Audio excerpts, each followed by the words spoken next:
welcome to the Tech Days, Munich Tech Days 2020. It's this time a different format. Everybody knows it from being in real, on stage with real people. Nonetheless, this digital format this time is as exciting and thrilling as the real stuff with real people, because here are real people. So I would like, first of all, to thank the organization team of Munich Tech Days 2020. They did a great job in pulling together a really awesome agenda with workshops, keynote speeches, interviews.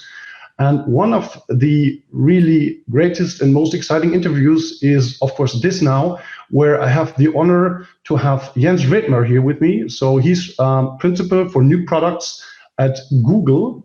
And he's going to, or we will go to talk about the recent activities joined by Google and Apple. It's still hot off the press. The press announcement was by end of May, and Google and Apple, they are enable a solution which is triggered by COVID in order to be able to react faster, react better based on this enablement platform. So my first question to you, Jens, would be, what is this exposure notification and what is it enabling and why is it important? Yeah, thank you. And thank you for letting us talk about this exciting technology, which could be one puzzle piece in the fight against COVID-19. Quite obviously, this is not going to be the silver bullet. It's only one small puzzle piece, and we're going to need a lot of activity from governments, from institutions, and from society to help this fight in COVID-19. So we call them exposure notifications. Apple and Google have kind of renamed the contact tracing description into exposure notifications, because we think that exposure notification describes in a better way what it actually means. These exposure notifications are alerts that people can receive on their phones. And these alerts are supposed to letting them know that they may have been exposed to someone who has tested positive or is highly likely to have COVID-19. These initiatives are meant to support and augment public health authorities' existing contact tracing efforts. They're not supposed to replace them. And just for clarity, neither Apple or Google are building apps. Apps are being built by governments, health authorities provided by governments. And the initiative that Apple and Google are partnering about is something that you could call a catalyst in enabling this technology, these apps, to run better, to run smoother, more interoperable and more effective on the millions of phones of users worldwide. The technology that is used is not based on GPS or location data. So no GPS or location data is stored. Also, no private information is stored in this model. And the Bluetooth signal that is driving this technology can indicate the proximity to the next phone and thereby also protect people's privacy. So privacy is in the midst of the entire development of all of this. And quite importantly, public health authorities may decide how the notifications will be triggered. So in the event that someone says, I am now entering a new status into the app, that I'm now COVID positive, you always have to give consent as an end user, so it's all voluntary. The government can decide what next steps to advise to those people that may be notified, and then how to reach these exposed individuals for further contact tracing and potential containment initiatives. So again, it's the entire setup, the entire technology has very strong privacy principles built in, very high security standards, and we're working very closely and very constructively with governments worldwide on this technology. Okay, so this sounds really awesome and challenging, because we hear a lot of technology, we hear a lot of enabling, we hear a lot of aspects which are not technology driven. So the question going further would be, so what in your current situation, what are your challenges at hand, or challenges you see in both respects, right? So it's on the one hand side, it would be legal and social maybe, and on the other hand side, it would be the technical part. So what would you see as your current challenges with this journey currently? So the actual current challenges are helping literally dozens of governments to bring their apps, their individual apps, into the app stores of both Apple and Google. So there's a ton of activity at the moment going on, helping governments, helping the implementation companies of governments to work with the API. We're providing this technology through a programming interface, an API, and our engineering folks are currently busy day and night, weekend and weekday, to help public authorities around the world to actually launch their apps. I don't think that we have so many legal challenges, because there's been a lot of thinking, despite the fact that this product is so new and it's been created at a crazy speed, even for companies like Google and Apple. The API, the tech development, all the engineering resources have been created at an insane speed, literally within weeks. And typically these things would be built in maybe half a year or a year. So there's a crazy speed at which all of this is developed. Nevertheless, we are working obviously in a sensitive area where we have to be extremely privacy conscious and security conscious. So as I mentioned, this entire technology has been built with privacy and security built at the core. Quite interesting, some people have even criticized us for being too restrictive on privacy and security issues, because we take this so seriously. So I don't think we face so many legal questions. The challenge will be to drive adoption of this. So once the first apps are out in the market, we have seen in the past week, in the past weeks, we have seen the first governments to roll out the first apps built on this technology. In order to make these apps effective for the public health authorities, you need a high level of adoption rates. So you need a lot of users using this app, so that they can anonymously be informed about potential exposures, and therefore building trust with end users, making sure that people understand what this is about, that it's not about location tracing, it's not about sharing any kind of health information, it's not about sharing any kind of individual information. It's also not about Apple or Google storing or having access to any data. This is only a service that can help users, societies globally, to help fight COVID-19 in the months to come, where we see many governments slowly releasing from lockdown, and everybody's looking at the second curve, the second wave that every government worldwide is trying to avoid. This can be a helpful tool in measuring that and giving health authorities technical guidance and technical tools to help drive their epidemiological decisions and insights and analysis making. So it's really interesting. So you enable a complete ecosystem by these efforts, and it's also really impressive that the two giants really came together, and within lightning speed, enabling an API, a platform, in order to stimulate a ecosystem which is really of high value for the society, right? Looking into the short history of what you achieved in a very compressed time, so what do you think, as a kind of Google, Apple, what do you foresee in terms of co-working in this area? So do you also see other areas where this technology might be helpful? What are the next steps? Other technologies? You said, like, there are multiple technologies like GPS, it can be anything, right? So in BLE, so Bluetooth, is of course a really good technology, which is really helpful in this use case. So two things. One thing is how do you see the co-working going on this specific, let's say, topic? And I think there are lots of more areas. So what are your thoughts on other areas where this could be applicable and helpful? So, I mean, Apple and Google have a long history of partnering on a number of products and issues.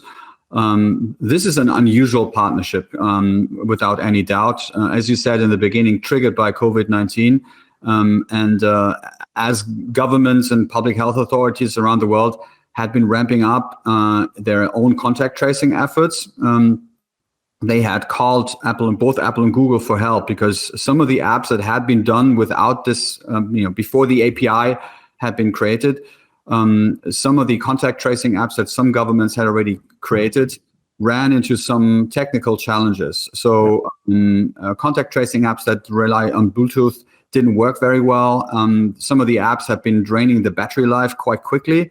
And there was also interoperability issues. So, from operating system to operating system, can an iPhone user use an app and detect a potential exposure to someone who's using an Android phone? And also, if you look at the Android ecosystem, you have hundreds of manufacturers of phones with thousands or tens of thousands of devices built by these manufacturers. So there's a lot of interoperability questions that you need to take into consideration when you build apps that are aimed at reaching tens of millions of users in a given country.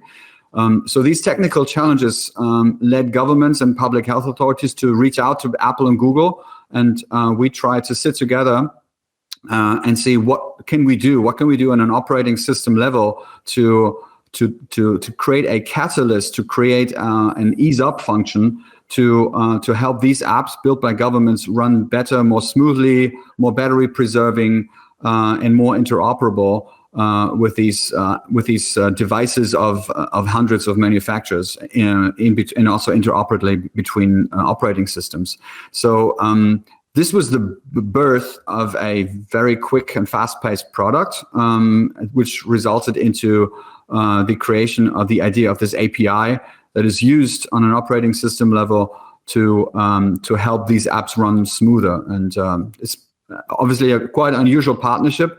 This technology, and this is really important, this technology is only being built for COVID-19. So we're not going to use this as an infrastructure for additional applications, for additional diseases, or for additional use cases built by governments or health authorities.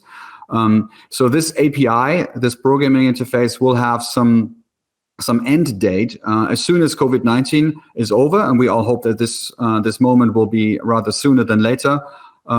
This API will regionally be switched off, so that we don't build an infrastructure that can be used or abused by governments worldwide for other services or other use cases. So this is specifically created for COVID-19 fighting. So just assuming there are lots of people being really interested now and triggered by this, let's say, really great video with insights. Is there, how do I get the information? Is there any information in the internet, in the wherever? Are there user groups or whatsoever? So where would I have to look at if I'm interested and want to keep the information flowing and get the status being enabled, for example, as a beta programmer or as a programmer? Where do I have the chance to get the information? Sure. So all of the information that is related to this technology has been made public, both by Apple and by Google. So both companies have created blogs with links to open source information describing the API, describing the technology, describing encryption, user case flows, and all these informations. So you can go to your favorite search engine and search for Apple, Google, exposure notifications, and you'll be linked to blog posts of both Apple and Google with links to all these documents. And a lot of the documentation is also done by many governments publicly. So there's a lot of stuff on GitHub from various governments, including the German government. I'm based in Germany, so I'm closely following the developments of the tracing app in Germany as well. I'm scheduled to arrive mid-June, so really soon.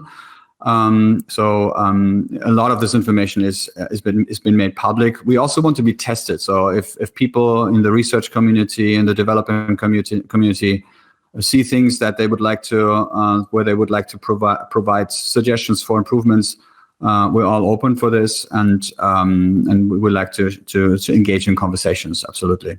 Thanks, Jens, for all the information. So just to try to summarize right now. So I think it's really tremendous success that Google and Apple really recognized the importance of having a cross-platform solution answer to this COVID as a COVID response. in order to maximize the footprint and the data which is required in order to really answer this big challenge we currently have. So that's one important part I learned today. The other part is where I have, which is always on the minds of the people, is the sensitivity aspect of the data. It's taken very serious. It's taken fully into account, and it feels like we shouldn't really be scared about that. Another part which pays into this is also the fact that there's everything in open source. So this is always a good sign to the big community if something is available in open source, because this gives a lot of transparency. Another part which is a tremendous argument for this is serious, this is good, this is needed, and feels a little bit strange maybe, is the fact that you also have this regional turn off of this API when it's not needed anymore. So this really shows the focus on helping the society and helping the health around the world, really counterfighting this COVID situation we are currently in. The other part is you maximize the usage of it. So you enable a complete ecosystem around it, which is jointly working on this. I can really imagine how much activity and traffic and engagement is there currently. So it's really great that you did this in such a short time frame, and also looking at the fact that it's really two giants enabling this in lightning speed. It's really great for everybody on this planet, I would say, which is really real, which is a fact. And the other part is, if people are interested, want to know more, as you said before, just go to your favorite search engine and look for the material at hand, which is available, and also for the next steps until it is step by step turned down again. You keep going in this ecosystem with Google and Apple, not leaving guys alone now, but keeping the strong force and keeping the power of your companies to even enrich the ecosystem even more. So Jens, a big thank you for your insights, for having pleasure. For me, it was a real pleasure and the opportunity to have this discussion with you. So once again, a big thank you from my side. Thank you also from my side. It's been a pleasure to getting the chance to explain a little bit what we're doing and what we're not doing in the technical fight against COVID-19. As I mentioned in the beginning, this is only one small puzzle piece in the global pandemic fight against COVID-19. So to all of you, stay safe. There's going to be a lot of additional challenges going forward. The economic rebounds is going to be one of the big challenges. How to help startups, how to further help small and medium-sized businesses to drive the economy further to get back into a normal situation. There's also one additional crisis, the climate crisis, that we all as a society also needs to tackle after COVID-19 is over and after we have hopefully successfully solved the first two steps. So until then, please stay safe, stay healthy, and I wish you all a great rest of the event. Thank you very much. Thank you, Jens.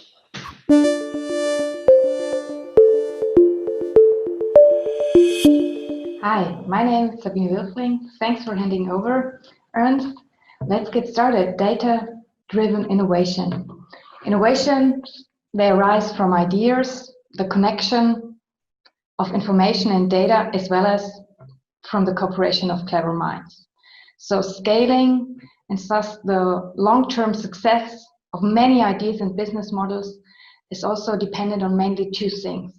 On one hand, of course, capital and clever minds, but on second thing, the availability of data, large amount of data is crucial.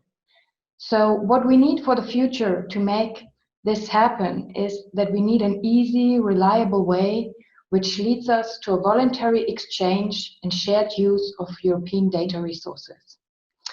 And to make this happen, it is required that startups, science companies, of any size can cooperate in a tighter and easier way with each other.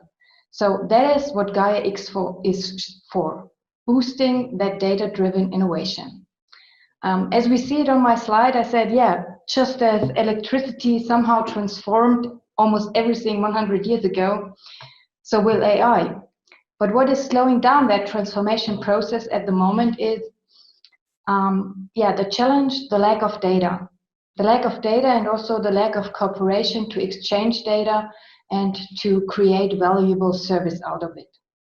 So data and talent, they're more or less like the raw material for innovation, as we said. So let's get a little more deeper in the talk about data and availability of data and how Gaia X is assuring that. As I said, data, value change, they're like the prerequisite for innovation. Data, they arise from different sources like sensors, products, devices, non-personal data, personal data, private data pools. Yeah, so what we need is they needed to be pre-processed, they needed to be stored, transferred, and all that in a secure and reliable way. And in the end, tools and methods need to make that data valuable, like AI algorithm and something like that. So actually, we have a challenge in these end-to-end data value change. We have decentralized processing location, multiple technology stacks, and a secure access to data for multiple stakeholders without losing their sovereignty. It's quite hard and very, very expensive for single companies. So Gaia X is setting up a trustworthy data infrastructure by connecting providers and users in a unique environment of data collaboration. Here, and to make this end-to-end value chain happen. So lastly, a main thing how to establish that and to secure data sovereignty are the federated services you see here in mentioned in green. So that is what Gaia X is aiming for, helping to make these end-to-end value chain for innovation happen.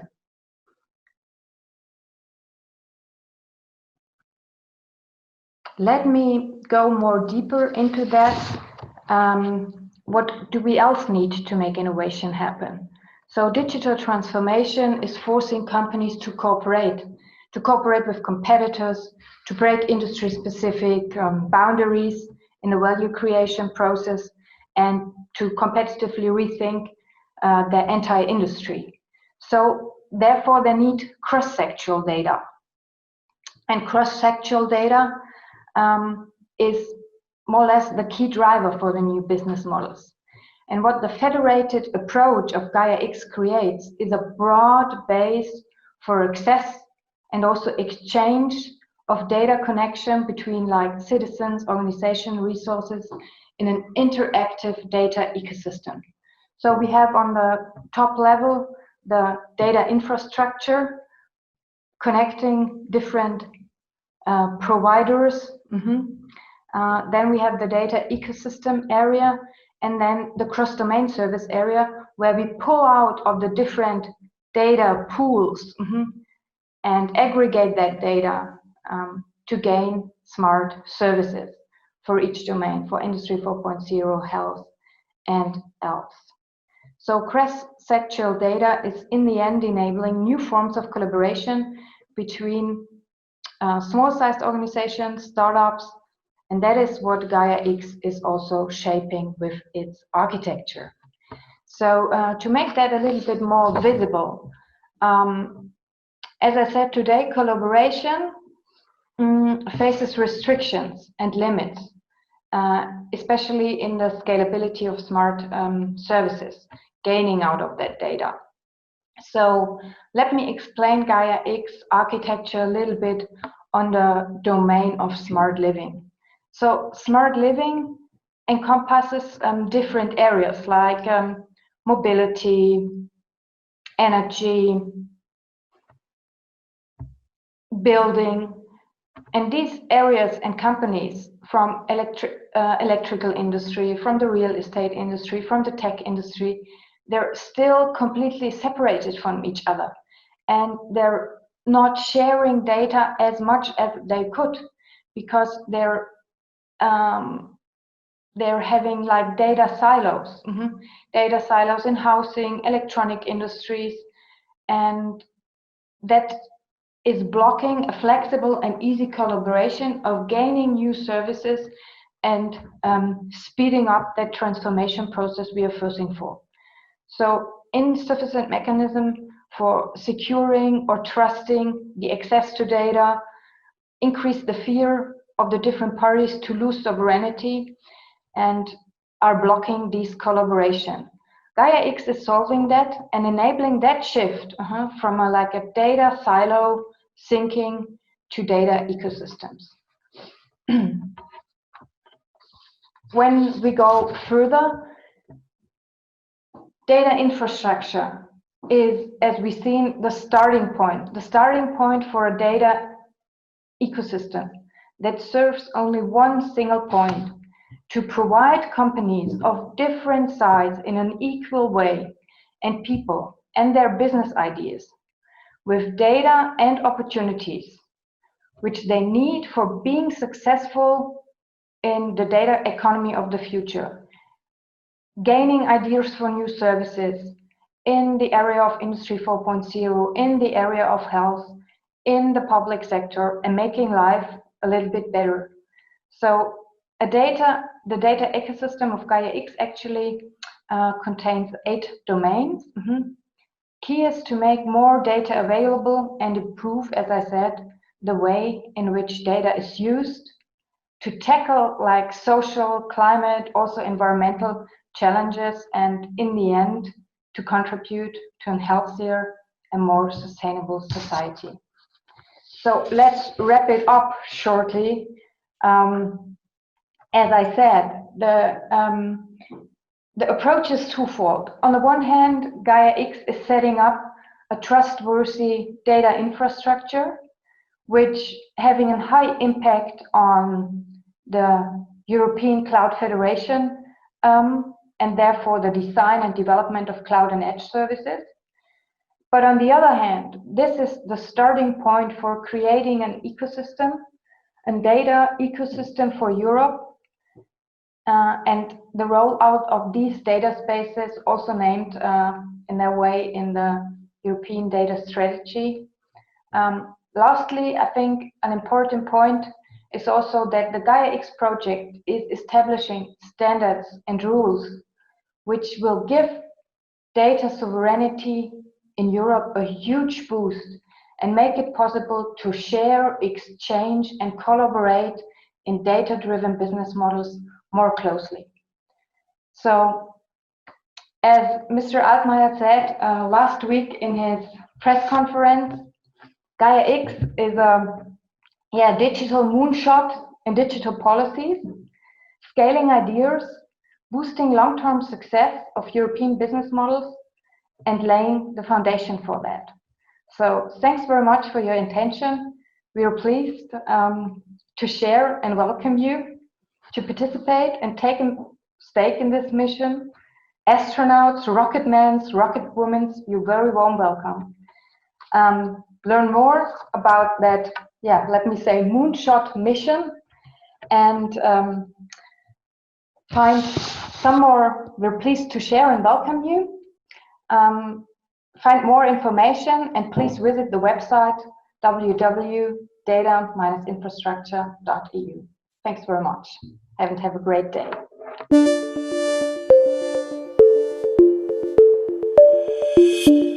Childhood was behind the Iron Curtain, and work was exalted back then as the gestalt of everything. To be human meant to be a worker, and it was a particular kind of work that was celebrated too: hard work, manual labor. When I was in first grade, we were given a homework to draw the tools of work, and I remember I drew a shovel, a stethoscope, and somehow a desktop. an object which we did not own at the time. Upon seeing the drawing the next day, the school principal quickly summoned my mother to demand an explanation. How is it that a 6 years old knew what this capitalist bourgeois object was and what kind of subversive parenting was going on? Later, when I was 10, a friend of the family, a physician, advised me, Laura, you will not work for a living. You will think for a living. You just don't see the difference yet, but you will. And this turned out to be somewhat of a prophetic statement. I grew up to become a researcher, a profession where analytical thinking is key, and an anthropologist to boot, a discipline in which seeing and understanding difference and requiring an understanding of the changing meaning of things is fundamental. So pretty much as long as I can remember, I've been trying to see what happens if I push against dominant definition of things. What happens if I ask different questions about them and if I see them from a different angle? So this moment, this epochal moment that we are all collectively passing through with the new realities of work presents a very compelling puzzle for me. My life started with curiosity. I'm told that the first thing I did right after birth was lifting my head and taking a good look at the world where all other babies would lie and sleep. This curiosity has been a driver throughout my whole life, and this is why I'm investing all my time to extend my life indefinitely. There's just too many things I won't be able to see and learn with a lifespan that's limited to just 100 years. It also gives me a vested interest to think about large problems and their required solution. Because if you want to live indefinitely, you need a world worth living in. So what blueprints do we create for such a world? So when I say the future of work, a new work, what would you draw? What is it that I am sketching out here with Raphael Hochstetler in this impulse session? We want to provoke you to see differently. We have always been changing how we work. We have been moving people away from agriculture and mining, and then away from manufacturing and towards service providing. This amounts to more than 70% of the workforce by now, and a lot of it no longer relies on physical labor, but only on basic cognitive processing. Now, with artificial intelligence and increasingly intelligent robotics, we are starting a displacement of those 70%. If you're a layer clerk used to analyze thousands of pages to find a pattern, or a radiologist looking at images of patients, a translator or an accountant, or even a manager, be prepared for a sudden but definitive change to your work reality. The big difference between automating a blue-collar job and automating a white-collar job is their physicality. Because for a machine to replace a human, I still need to build that machine, which is a very complex process which involves a lot of work at many places. And scaling the process is largely limited by the supply chain. This is not the case for white-collar jobs. They are like software, and once that software is developed, scaling is not limited by any physical factors. And I think this is largely underestimated. So there will be a shift of what people do, and that shift and the speed at which it's happening, it will be different for different kind of categories of work. The way most people are seeing the future of work today is through a process perspective, probably driven by the reports looking at big data and macro trends. What they spell out is displacement out of one job category, potentially into another. They show the beginning of a dramatically changing occupational mix. For example, you see the 40% of Americans whose occupational category will change in the next 10 years. You see that this trend will impact already existing disparities in socioeconomic status and affect minorities the hardest. 25.5% of Hispanics, already overrepresented in certain sectors with increased risk of automation, are at risk of being displaced out of their jobs. Nearly 15 million workers under the age of 35 are in jobs at risk of automation as well, and the number of workers over 50 is close to 12 million now. Given the ever-growing upper limit of the retirement age, we cannot safely assume this group will not continue seeking employment. The reports also spell out potential geographic displacement. It is predicted that rural regions in particular will see negative job growth, and that although new jobs will appear, they will not appear in the same places, but rather shift toward large urban centers. So it's a picture of pervasive, ongoing, and dramatic change. And what these macro reports will converge on is always a single solution: reskill the individual.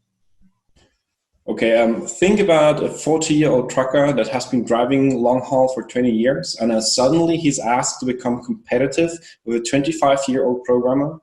It takes at least 10,000 hours to become a professional in a skill, no matter if it's coding or truck driving. So that is about 5 years of dedicated learning, of doing just that. Now, the reports are asking all of us to be flexible and to reskill. But what does that actually mean in real life? How can this reskilling even be accomplished, given our realities of life? And do we really want everyone to be a jack of all trades and a master of none? Now, every trade, regardless of what level of complexity it is, comes with its own mastery, with its own routines, practices, experiences of time and space, its own jargon, and its own rituals and culture. This is what anthropologists often refer to as having habitus, knowledge, practice, so much that it becomes implicit and unspoken, an integral part of who you are. Habitus is always a question of embodying practices and realities. So when an anthropologist hears reskilling, they do not think of a synthetic displacement of one occupation category into another. They think how a single human being can be asked to both maintain the habitus of today, which pays the bills today, all the while adopting a new habitus for a new occupation. How does one deliver fresh produce across continent on a tight and highly regimented schedule with legally mandated rest stops, all the while staying current with something like, say, Java, which requires constant learning? Seen from the perspective of the individual, this task is formidable. So reskilling works in theory and in a process perspective, but in an individual and practical perspective, it likely won't work as envisioned precisely because the demand for reskilling fails to acknowledge and therefore does not solve for the embodied realities of work. It unfairly places the burden of change on the individual. Now, is there a way to capture and solve for these omissions of reskilling already before they happen? We want to provoke you today. While others see the future of work as depending on individual skill change, we see it as requiring the change of infrastructure in which work happens, starting with the human body and embodied experiences of work, all the way to the networks and technologies and practices which enable work. So instead of placing the burden of change onto the individual, we want you to see the future of new work not like a reskilled individual, but like a robot, like a change in infrastructure, not like a forcibly changed human being. Let me make an example. Augmented reality will help reskilling by providing necessary context information when the user requires it. So he no longer has to learn everything by heart and understand everything about the job he's doing. And this can be provided by a system on a need-to-know basis. So this will mean that we will see a different kind of displacement. Instead of the individuals absorbing the demands of reskilling completely, we can build infrastructure that will change to accommodate the capabilities of these partially reskilled workers.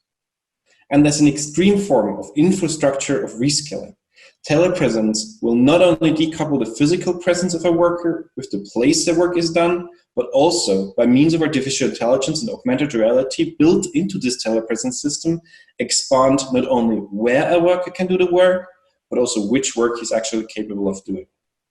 And if you want to keep seeing differently and dive deeper into the thicket to untangle what it takes to prepare society for a future with robots and as robots, especially from a humanist joint technicist perspective, talk to us at futureofwork@roboy.org.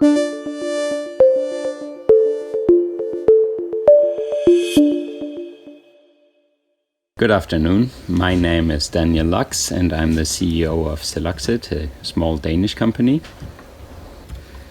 I will be giving you the presentation 10 minutes from sensor to dashboard and how we do rapid prototyping. Seluxit was founded by me and my co-founder Morten Frederiksen in 2006, and already that time we had the idea of making Internet of Things, only it wasn't called Internet of Things at that time. We are based in Aalborg in Denmark, and we call ourselves a full-service IoT provider. Our main focus is on getting our customers quickly into the market by using our standard components. In 2018, we did an IPO on the Nasdaq First North in Copenhagen. Some of our more prominent customers are, among others, Husqvarna and Gardena, where the Gardena Smart Garden system with the robotic lawnmower systems is running over our system, and Innogy, whom I'm sure you know, where we have provided smart meters for homeowners. Our strength is that we not only supply an IoT platform, but we integrate this with hardware as well. So we have both hardware components and software components. On the hardware components, we have a Linux-based computer, which is compatible with the Raspberry Pi, only it uses industrial-grade components, but we also have smaller and cheaper devices. And this is all integrated with a rapid prototyping solution where you can point and click to deploy new functionality to these devices. And on the other hand, we also have a dashboard and we have an app where you can then immediately see your data. The app is open source, so you can use this as a basis for your own native app for iOS and Android. And we also have the possibility of making web apps. Here we show some of our projects that we are working on or have been working on. So in the bottom left part, you see the Gardena system. It's a robotic lawnmower, a gateway, a soil moisture sensor, and a watering computer. And then it is all controlled by an app. This system was launched in 2016, and it took about 15 months of development from start to the market, so to being in DIY stores. On the top left corner, you see a metering solution which we developed for Innogy. And then on the top right, we were part of the Cura project, which aims to transform containers into intensive care units. And another project which is just about going to enter the market is a product we call Heartbeat, which is monitoring heart starters over the mobile GSM network, so that you are sure that the heart starter works when you need it. So what is the worth of IoT data? This picture represents IoT data taken with very low resolution. So what you probably can see is, well, maybe the weather in this picture is nice, but not much else can be seen. Now let's increase the resolution. Well, if you look from far away, then maybe, you've got it? Well, maybe you can recognize it's the White House. But who stands on the balcony? Aha, maybe someone we know. So what you have to realize with data resolution is that low res is also cheap, but you do not get the same information as with higher resolution. However, maybe you actually preferred this picture to this picture. The higher the resolution, the more expensive the sensor, the more expensive the processing, the more expensive the transportation of the data, and the more expensive the storage of the data is. So you really need to check how much is this information worth versus how much does it cost to acquire it. And then you will find out where is the correct resolution for your data. This is my house in Denmark, in Skørping.